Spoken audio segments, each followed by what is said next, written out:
इस मामले को लेकर कई ऐसे लोग चर्चा में आए हैं जिनका कि सुशांत सिंह से या फिर उनकी मौत से कोई सीधा संबंध नहीं रहा है। अब महाराष्ट्र की सत्ताधारी पार्टी शिवसेना और करणी सेना, ये दोनों ही एक दूसरे के आमने सामने हैं कंगना रनौत को लेकर।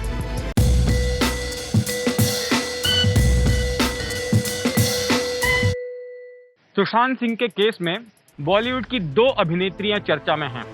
एक तो है रिया चक्रवर्ती, जिन्हें कि सीबीआई के मामले में आरोपी बनाया गया है। सीबीआई उन्हें पूछताछ के लिए बुला चुकी है, एनफोर्समेंट डायरेक्टरेट उनको पूछताछ के लिए बुला चुकी है, नारकोटिक्स कंट्रोल ब्यूरो उनसे पूछताछ कर रही है। और दूसरी अभिनेत्री हैं कंगना।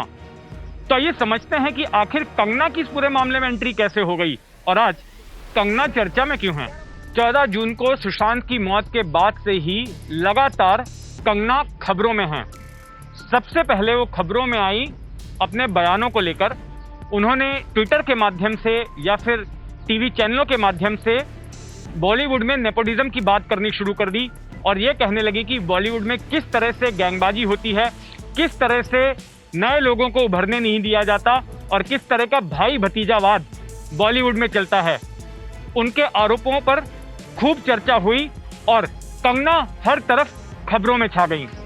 माना यह जा रहा है कि ये कंगना की ओर से लगाए गए नेपोटिज्म के ही आरोप थे या उनकी ओर से शुरू की गई ये मुहिम ही थी जिससे महाराष्ट्र सरकार भी प्रभावित हुई और महाराष्ट्र के गृह मंत्री अनिल देशमुख ने मुंबई पुलिस को आदेश दिया कि बॉलीवुड में नेपोटिज्म या फिर गैंगबाजी के एंगल से इस पूरे मामले की जांच की जानी चाहिए। और इसी के बाद मुंबई पुलिस ने एक एक करके बॉलीवुड की कई बड़ी हस्तियों को पूछताछ के लिए बुलाना शुरू कर दिया। लेकिन इसके बाद कंगना ने नेपोटिज्म पे बोलना तब बंद कर दिया जब सुशांत सिंह के परिवार ने पटना पुलिस के पास में एफआईआर दर्ज कराई और यह आरोप लगाया कि सुशांत सिंह की मौत रिया चक्रवर्ती और उनके परिवार वालों के उकसाने की वजह से हुई थी। यानी कि नेपोटिज्म की वजह से नहीं हुई थी। रिया, जो कि सुशांत की गर्लफ्रेंड थी, जो उनके साथ में रहती थी, उसकी वजह से सुशांत की मौत हुई है। परिवार का आरोप था कि रिया चक्रवर्ती और उसके परिवार वालों ने सुशांत सिंह की जिंदगी को अपने कब्जे में ले लिया था।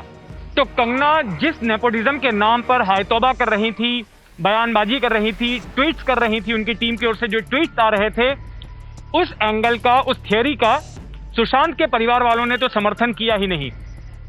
अब इसके बावजूद भी फिर कंगना खबरों में क्यों रही? इसका जवाब है ड्रग्स का एंगल। जब रिया चक्रवर्ती और बाकी लोगों के व्हाट्सएप चैट सामने आए और जिनसे ये पता चला कि इस पूरे मामले में ड्रग्स का भी कोई एंगल है, सुशांत सिंह राजपूत ड्रग्स लेते थे, रिया ड्रग्स लेती थी, शौविक ड्रग्स लेता था, तो इसके बाद कंगना ने नेपोटिज्म के एंगल को छोड़कर ड्रग्स के एंगल पर बोलना शुरू कर दिया और कई बड़े लोगों का नाम लेते हुए कहा कि उन्हें वो चुनौती देती हैं कि वो अपना ब्लड टेस्ट करवाएं और साबित करें कि वो ड्रग्स नहीं लेते थे। अब बॉलीवुड की इतनी बड़ी बड़ी हस्तियों का नाम लेने के बाद कंगना फिर से एक बार खबरों में आ गई। कंगना ने यहाँ तक कहा कि वो बॉलीवुड में चल रहे ड्रग्स के रैकेट का पर्दाफाश करवाने में जांच एजेंसी की मदद करने को तैयार हैं, बशर्ते उन्हें सुरक्षा मुहैया कराई जाए। लेकिन उन्होंने तब विवाद खड़ा कर दिया जब उन्होंने कहा कि मुंबई पुलिस पर उन्हें भरोसा नहीं है। कंगना के समर्थन में महाराष्ट्र की प्रमुख विपक्षी पार्टी बीजेपी भी उतर आई। लेकिन इस बीच कंगना ने एक और विवादित बयान दे दिया। कंगना ने मुंबई की तुलना पाक अधिकृत कश्मीर से कर दी और इसके बाद कई लोगों ने न केवल कंगना की निंदा की बल्कि इसके साथ साथ बीजेपी की भी निंदा की, क्योंकि बीजेपी कंगना का समर्थन कर रही थी। माहौल अपने खिलाफ बनता देख बीजेपी ने खुद को कंगना के बयान से अलग कर लिया। लेकिन इस बीच महाराष्ट्र की सत्ताधारी पार्टी शिवसेना कंगना को लेकर आक्रामक हो गई। शिवसेना के नेता और सांसद संजय राउत ने कहा कि अगर कंगना खुद को मुंबई में असुरक्षित महसूस करती हैं तो उन्हें मुंबई नहीं आना चाहिए। इसके अलावा जो ठाणे से शिवसेना के विधायक हैं प्रताप सरनाइक, उन्होंने कहा कि कंगना रनौत को ठाणे के मेंटल हॉस्पिटल में एडमिशन दिलाने के लिए वो मदद करेंगे। कई जगहों पर शिवसैनिकों ने मुंबई और आसपास के इलाके में सड़क पर उतरकर कंगना रनौत के खिलाफ प्रदर्शन भी किया। कंगना रनौत के पुतले जलाए गए, कंगना रनौत की तस्वीरों को चप्पल से पीटा गया और एक तरह से धमकी भरे बयान भी दिए गए। शिवसेना ने इस मुद्दे को मराठी अस्मिता से जोड़ दिया। अपने खिलाफ शिवसेना की इस गुस्से की आग में और घी डालने का काम किया कंगना ने एक और बयान देकर। और कंगना ने शिवसेना को चुनौती दे डाली कि वो 9 सितंबर को मुंबई आ रही हैं, कोई उन्हें रोक सकता है तो रोक ले। कंगना रनौत के इस बयान के बाद करणी सेना भी पिक्चर में उतर आई और करणी सेना की ओर से ऐलान किया गया कि उसके कार्यकर्ता जब एयरपोर्ट पर कंगना रनौत उतरेंगी, वहां से लेकर के कंगना रनौत के घर तक उसे सुरक्षा देंगे। इसके अलावा करणी सेना की ओर से संजय राउत को धमकी भी दी गई। इस बीच पूरे ड्रामे में फिर से एक बार बीजेपी की एंट्री हो गई।